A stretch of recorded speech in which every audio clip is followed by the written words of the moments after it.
어머, 정말 단단하네요. 그동안 얼마나 참은 거예요? 정신을 차려보니 전 이미 그녀와 어두운 모텔방 안에 단둘이 있었습니다. 30년 만에 아내가 아닌 다른 여자와 이런 상황이라니 가슴이 터질 것 같았습니다. 그녀의 손이 속옷 안으로 천천히 들어온 순간 제 몸은 그녀의 손끝에 모든 걸 맡겨버렸습니다. 하지만 그 황홀했던 순간은 제 인생을 나락으로 떨어뜨리는 아주 깊은 추락의 시작에 불과했습니다. 제 이름은 이강수, 올해 68입니다. 서울 외곽에서 30년 넘게 정육점을 운영하다가 2년 전 은퇴했습니다. 하나 있던 아들 출가하고 지금은 아내와 단둘이 살고 있죠. 은퇴 후 집에만 있다 보니 무료한 일상의 연속이었습니다. 아침에 눈을 떠도 갈 곳이 없고 하루 종일 TV만 틀어놓은 채 멍하니 앉아 있다 보면 아내와 한마디 대화도 없이 하루가 끝나버립니다. 올해 64신 집사람은 갱년기를 겪은 뒤로 말수도 줄어들었고 지금은 같이 밥 먹을 때조차 눈도 마주치지 않습니다. 아내와 함께 웃던 때가 언제였는지 이제는 기억조차 희미해져 갑니다. 그러던 어느 날 오랜만에 만나 막걸리 한 잔 기울이던 동네 친구 민수가 불쑥 말했습니다. 야, 너 요즘 너무 늙어 보여. 맨날 집에만 틀어박혀 있으니까 그렇지. 나 요즘 관악산 등산 동호회 다니는데 공기도 좋고 동호회 사람들도 괜찮더라. 너도 한번 나가봐. 그 말을 듣고 이 지겨운 일상에서 좀 벗어나야겠다 싶었죠. 그래서 바로 다음 날 아침 등산 동호회 모임 장소인 관악산 입구로 향했습니다. 처음엔 이런 걸 왜 하나 싶었는데 산길을 밟는 순간 어릴 적 뒷산의 추억이 떠올랐습니다.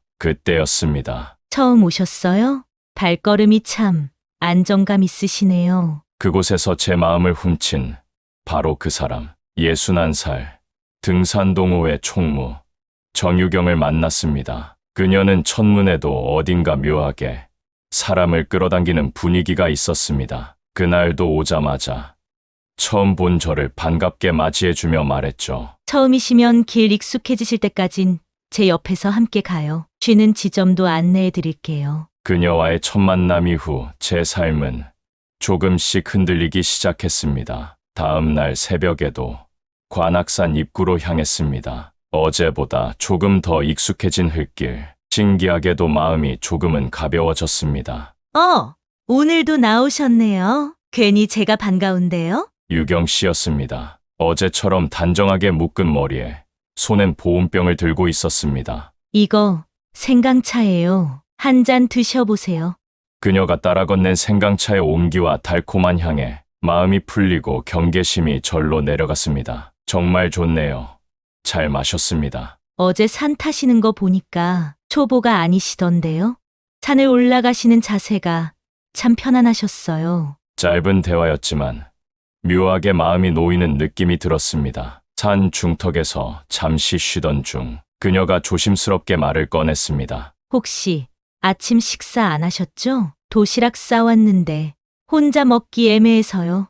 괜찮으시면 조금 나눠드릴까요? 뚜껑을 여니 정갈한 반찬들이 차곡차곡 담겨 있었고 그녀는 젓가락으로 반찬 몇 가지를 제 앞에 덜어주었습니다. 그 순간 저는 오래전 잊고 있던 따뜻한 온기를 느꼈습니다. 도시락을 다 먹고 나자 그녀는 주머니에서 휴대폰을 꺼내 들며 조심스럽게 말했습니다. 실례가 안 되면 번호 여쭤봐도 될까요? 혹시 다음 산행 날짜 바뀌면 단톡방에 공지하기 전에 먼저 알려드릴게요. 요즘 날씨 때문에 일정이 자주 바뀌거든요. 저는 잠깐 망설이다가 휴대폰을 꺼내 번호를 불러줬습니다. 그녀는 제 번호를 저장하더니 살짝 웃으며 제게 화면을 보여줬습니다. 강수님으로 저장했어요. 다음 산행에도 나오시면 먼저 인사드릴게요. 그 미소가 왠지 모르게 마음에 오래 남았습니다. 며칠 후 그녀는 산행을 마친 뒤 조용히 다가와 말했습니다. 무릎이 좀 안 좋으신가 봐요?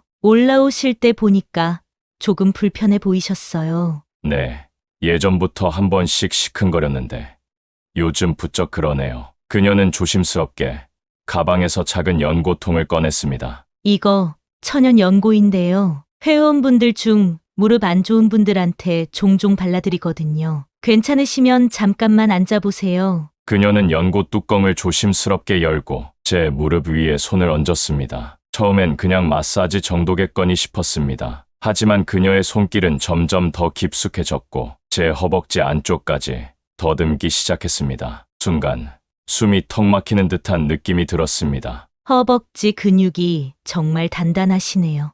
심장이 요동쳤고 아무 말도 나오지 않았습니다. 다음엔 직접 데워온 찜질팩도 챙겨올게요. 무릎에 대면 훨씬 나아요.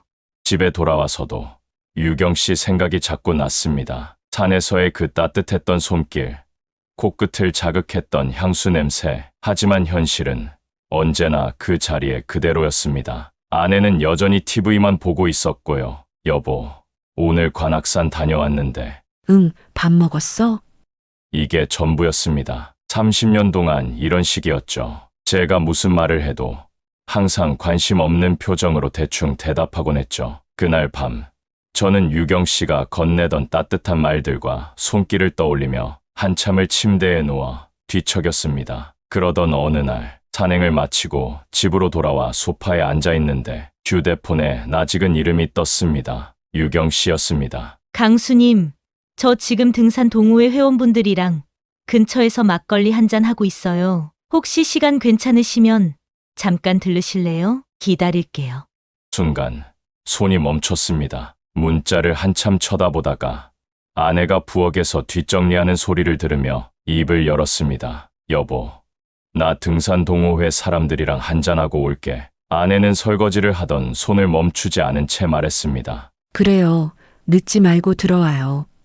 무덤덤한 말투, 늘 그래왔듯 별다른 관심도 질문도 없었습니다. 문자로 받은 막걸리 집에 도착해 가게 안을 둘러봤지만 아는 얼굴은 보이지 않았습니다. 그때 안쪽 구석자리에 혼자 앉아있던 유경 씨가 손을 들어 저를 불렀습니다. 강수님, 여기에요. 그녀 앞으로 가며 조심스럽게 물었습니다. 아니, 다른 분들은요? 회원분들이랑 계셨다면서요? 다들 먼저 가셨어요. 저는 한 잔 더 하고 싶어서요. 그녀는 막걸리 잔을 부딪히며 자신의 이야기를 천천히 풀어놓기 시작했습니다. 산에 오면 이상하게 사람이 더 그리워져요. 제 얘기를 누군가 들어줬으면 좋겠다는 생각이 자꾸 들더라고요. 그녀는 제 눈을 바라보며 말했습니다. 강수님도 저처럼 외로우시죠? 그 말에 저는 아무 대답도 하지 못했습니다. 머릿속에 떠오른 건 식탁 위 밥그릇만 바라보던 아내의 무표정한 얼굴뿐이었습니다. 술 기운이 올라올 무렵 유경 씨가 살짝 풀린 눈으로 말했습니다. 여기 공기 좀 답답하네요. 우리 바람 좀 쐬고 갈까요? 그녀를 따라 조용한 골목길을 걷고 있는데 맞은편 모텔 간판이 환하게 불을 밝히고 있었습니다. 그 순간 그녀가 조용히 제 손등을 잡았습니다. 나 오늘 혼자 있기 싫어요. 같이 있어 주실래요? 그 말을 듣는 순간 가슴이 터질 듯 뛰기 시작했습니다. 이 늦은 시간 단둘이 모텔이라니. 그녀의 의도는 너무나 분명해 보였습니다. 아니에요. 유경 씨, 이건 아닌 것 같아요. 하지만 유경 씨가 제 뺨을 살며시 쓰다듬으며 말했습니다. 강수 씨, 괜찮아요. 우리 그냥 이야기만 나누고 쉬다 가요. 머릿속으로는 이러면 안 돼. 라고 외쳤지만 몸은 이미 그녀의 손을 따라 모텔 입구로 향하고 있었습니다. 마치 꿈을 꾸는 것처럼 현실감이 없었죠. 그녀는 방에 들어가자마자 가까이 다가와 몸을 밀착시키며 말했습니다. 오늘은 그냥 아무 생각 말고 저한테 모든 걸 맡겨요. 그녀는 손을 잡아 끌고 천천히 침대 위에 눕혔습니다. 셔츠 단추를 하나하나 풀며 그녀의 손끝이 가슴을 지나 배를 타고 천천히 아래쪽으로 내려갔습니다. 심장이 터질 것 같았고 몸은 본능처럼 반응했습니다. 어머, 정말 단단하네요. 그동안 얼마나 참은 거예요? 하지만 그녀가 몸을 조용히 포개며 올라타려는 순간 아내의 얼굴이 떠올랐습니다. 식탁 맞은편에서 반찬 그릇을 옮겨주던 손, 외출할 때마다 내 신발을 정돈하던 뒷모습, 그리고 문 앞에서 건넨 짧고 조용한 그 한마디. 늦지 마요. 순간 모든 감각이 멈췄고 죄책감이 파도처럼 덮쳐왔습니다. 곧장 일어나 셔츠를 대충 여미고 그녀가 뭐라 말할 틈도 주지 않은 채 황급히 방을 뛰쳐나왔습니다. 가쁘게 숨을 몰아쉬며 모텔 현관을 빠져나왔습니다. 집에 돌아온 건 밤 10시를 막 넘긴 시각. 아내는 식탁에 앉아 TV 화면을 조용히 바라보고 있었습니다. 현관에 멈춰 서서 신발을 벗지도 못한 채 그 자리에 굳어졌습니다. 동호회 사람들이랑 재미있게 마셨어요? 고개도 돌리지 않은 채 아내는 담담하게 말했습니다. 그 한마디가 뺨을 맞은 것처럼 가슴에 남았습니다. 아무 말도 하지 못하고 조용히 방 안으로 들어갔습니다. 그날 이후 유경 씨는 이전처럼 조심스러웠습니다. 먼저 다가오지도 무리한 말을 꺼내지도 않았습니다. 그게 오히려 마음을 더 흔들었습니다. 그녀도 멀어진 걸까? 아니면 나만 생각하고 있는 걸까? 혼자 아쉬움과 미련이 쌓여가던 어느 날 유경 씨에게서 문자가 왔습니다. 강수님, 잘 지내셨어요? 요즘 밤 공기가 좋더라고요. 제가 자주 가는 카페가 있는데 시간 되시면 같이 바람 좀 쐬실래요? 한참 고민하다 짧게 답장을 보냈습니다. 좋아요. 언제요? 다음 날 저녁 호숫가 근처 조용한 카페에서 그녀는 조용히 따뜻한 차를 마시고 있었고 저는 무슨 말을 해야 할지 몰라 조용히 그녀를 바라보고 있었습니다. 우리는 카페를 나와 호수 둘레길을 천천히 걸었습니다. 그녀는 제 팔에 살짝 몸을 기댄 채 말했습니다. 강수님, 왜 저한테 아무 말도 안 하세요? 무슨 말이요? 그날 모텔에서 나가실 때 제가 뭘 잘못했는지 듣고 싶었어요. 그 순간 제 걸음이 멈췄습니다. 그날은 아내가 떠올랐어요. 아직 사랑하세요? 저는 아주 조용히 말했습니다. 사랑이라기보단 책임 같아요. 내가 지켜야 할 사람이라는 습관 같은 감정. 그녀는 제 팔을 꼭 끌어안으며 말했습니다. 그럼 저는 강수님한테 뭐예요? 저는 대답하지 못했습니다. 하지만 제 가슴은 이미 대답을 하고 있었습니다. 그날 이후로 우린 더 자주 만나기 시작했습니다. 한강 고수부지를 함께 걷고 비 오는 날엔 따뜻한 찻집을 찾았습니다. 아내에게는 계속 동호회 활동이라고만 했죠. 가끔 아내가 제 핸드폰을 힐끗 보는 것 같았지만 아무것도 묻지 않았습니다. 유경 씨는 제게 마음의 치유와 자연과의 교감을 이야기하며 점점 더 깊은 대화를 나누기 시작했습니다. 그러던 어느 날 카페에서 커피를 마시던 그녀가 평소와는 조금 다른 표정으로 말했습니다. 강수 씨, 당신은 정말 특별한 에너지를 가졌어요. 우리가 함께 명상센터를 차린다면 얼마나 많은 사람들이 치유받을 수 있을까요? 명상센터요. 저는 그런 걸 해본 적이 없는데. 괜찮아요. 제가 다 알려드릴게요. 강수 씨는 따뜻한 에너지만 있으면 돼요. 사람들이 당신에게 끌릴 거예요. 저처럼. 갑자기 웬 명상센터라니? 순간 머릿속에 물음표가 생겼지만 유경 씨의 다음 말에 곧 사라졌습니다. 우리 함께 미래를 그려봐요. 강수 씨, 당신과 저 많은 사람들에게 치유와 평화를 주는 공간. 얼마나 멋질까요? 그 말에 가슴이 뛰었습니다. 은퇴 후 무의미하게 느껴졌던 제 삶에 한 줄기 빛이 들어온 기분이랄까요? 근데 명상센터를 시작하려면 초기 비용이 필요할 것 같아요. 저는 지금 자금이 좀 부족한데.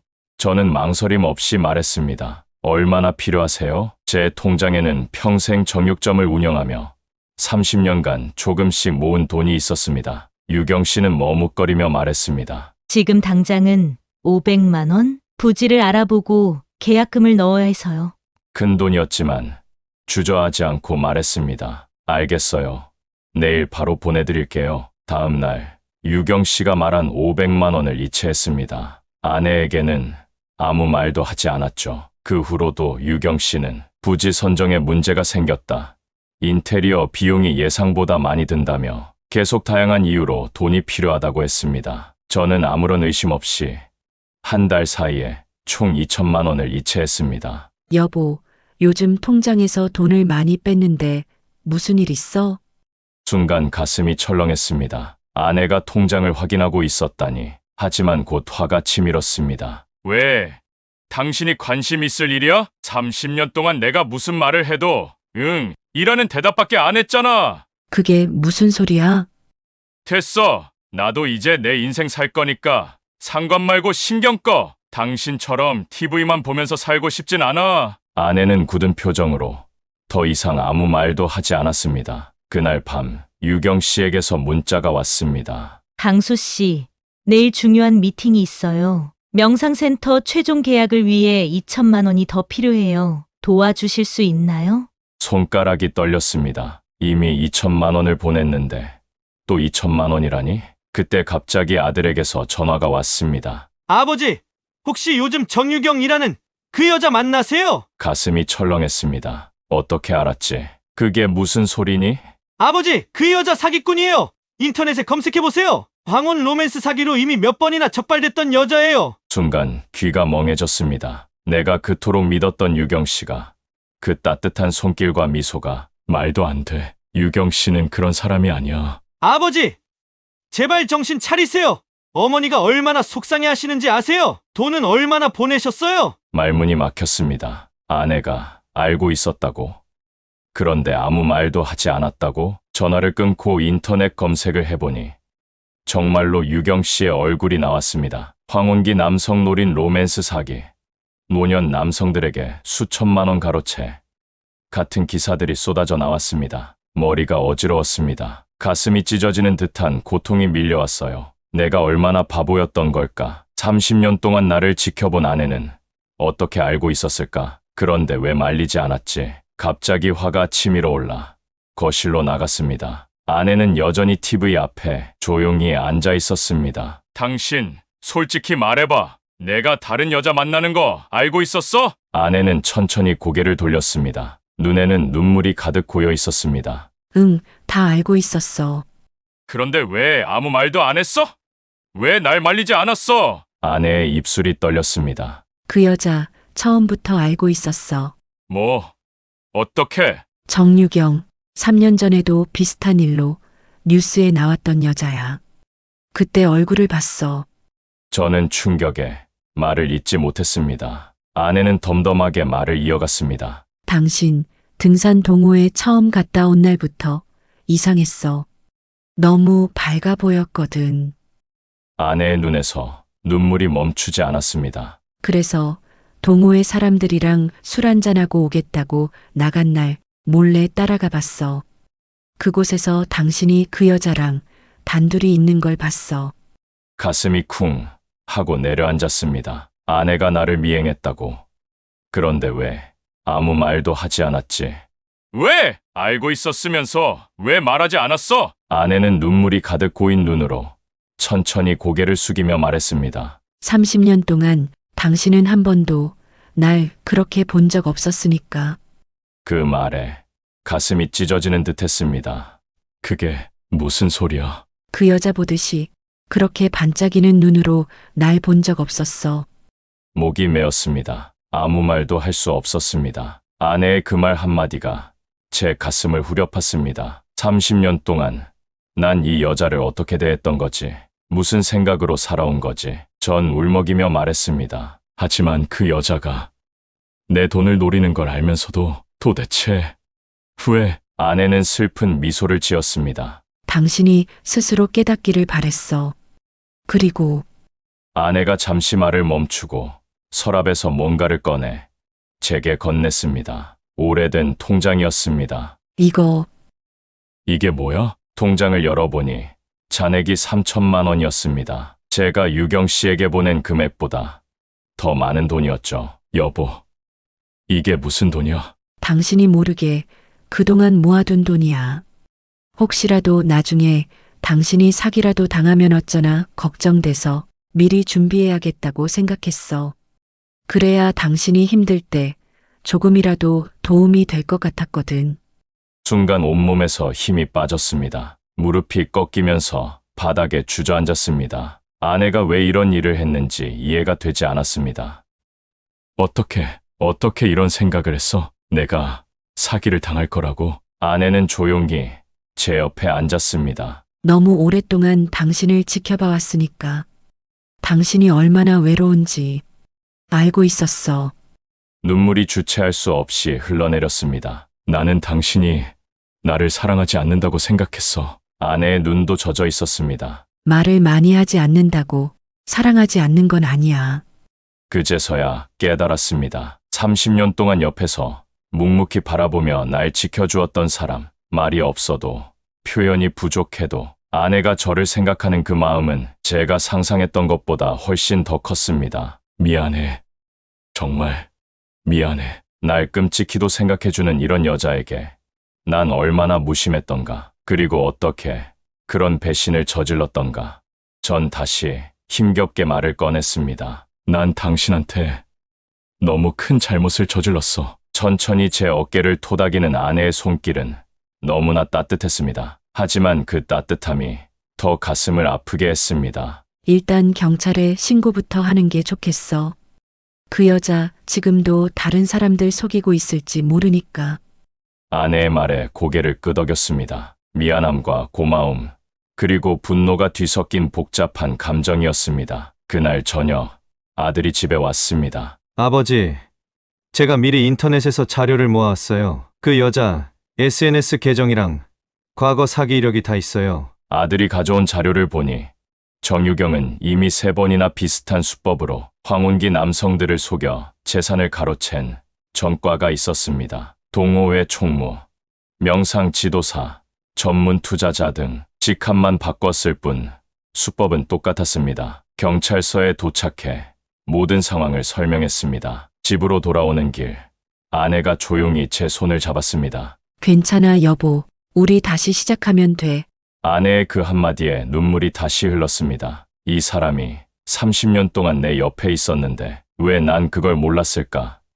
왜 바보같이 다른 여자에게서 위로받으려고 했을까? 그 일이 있은 후로 우리는 매일 아침 함께 걷는 시간을 가졌습니다. 아침 일찍 일어나 집 근처 공원을 산책하는 일상이 생긴 것입니다. 처음에는 어색했지만 이제는 당연한 일과가 되었습니다. 여보, 오늘은 좀 다른 길로 가볼까? 아내가 제안했습니다. 우리는 새로운 길을 걸으며 다정하게 손을 잡았습니다. 당신 손이 생각보다 따뜻하네. 제 말에 아내가 웃었습니다. 30년 만에 보는 그 웃음이 너무 사랑스러웠습니다. 당신 손도 이렇게 따뜻했었네. 그렇게 우리는 매일 조금씩 더 가까워졌습니다. 대화도 늘어나고 서로에 대해 미처 몰랐던 것들을 알아가는 시간이 생겼습니다. 아내가 좋아하는 꽃, 제가 즐겨 읽는 책, 그리고 젊었을 때 꿈꿨던 일들, 새롭게 서로를 알아가는 시간이었습니다. TV 앞에서 보내는 시간은 줄고 함께 산책하고 이야기하는 시간이 많아졌습니다. 어느 날 아내가 작은 앨범을 꺼내왔습니다. 우리의 젊은 시절 사진들이었어요. 이거 기억나? 결혼 초에 제주도 바다 갔을 때잖아. 사진 속에서 우리는 환하게 웃고 있었습니다. 그때의 행복이 다시 느껴지는 순간이었습니다. 당신 젊었을 때 꼭 하고 싶었던 게 뭐였어? 하고 싶었던 거. 글쎄, 당신이랑 같이 여행 많이 다니고 싶었는데 가게 때문에 늘 바빴지. 지금이라도 늦지 않았어. 우리 다음 달에 제주도 여행 다녀올까? 항상 집에만 있던 아내가 이런 말을 먼저 하다니 가슴이 먹먹해졌습니다. 사실 나 그동안 당신 곁에서 제대로 힘이 되어주지 못했다고 생각했어. 당신이 외로움을 느끼는 게 다 내 탓인 것 같았거든. 여보, 하지만 이제는 달라질 거야. 언제나 당신 옆에서 당신 편이 되어줄게. 그 말에 가슴이 뭉클했습니다. 아내가 처음으로 자신의 마음을 온전히 표현한 순간이었습니다. 당신은 항상 내 편이었어. 내가 그걸 몰랐을 뿐이야. 제 말에 아내가 미소를 지었습니다. 앞으로 걸어갈 길은 당신이랑 계속 함께 걷고 싶어. 우리는 서로를 꼭 끌어안았습니다. 30년 차 부부가 새로운 시작을 하는 순간이었습니다. 매일 아침 우리는 손을 잡고 동네 오솔길을 맨발로 함께 걷습니다. 이제는 아내가 먼저 제 손을 잡고 오늘 하루도 당신이 있어서 행복해 라고 귓가에 속삭입니다. 그 말 한마디가 하루를 살아가는 힘이 됩니다. 서로의 손을 잡고 걷는 인생의 길이 어디로 이어질지는 모르지만 함께라면 그 종착지가 어디든 행복할 것이라 믿습니다. 여러분, 이것이 먼 길을 돌아와 언제나 옆에서 저를 바라보고 있던 그 사람, 아내의 따뜻한 손을 다시 잡을 수 있었던 제 이야기입니다. 혹시 반복되는 일상에 지쳐 있으셨다면, 가까운 사람의 소중함과 감사함에 잠시 무뎌지셨다면, 우리의 이야기가 여러분의 마음에 따뜻한 위로가 되었기를 진심으로 바랍니다. 시청해 주셔서 감사합니다.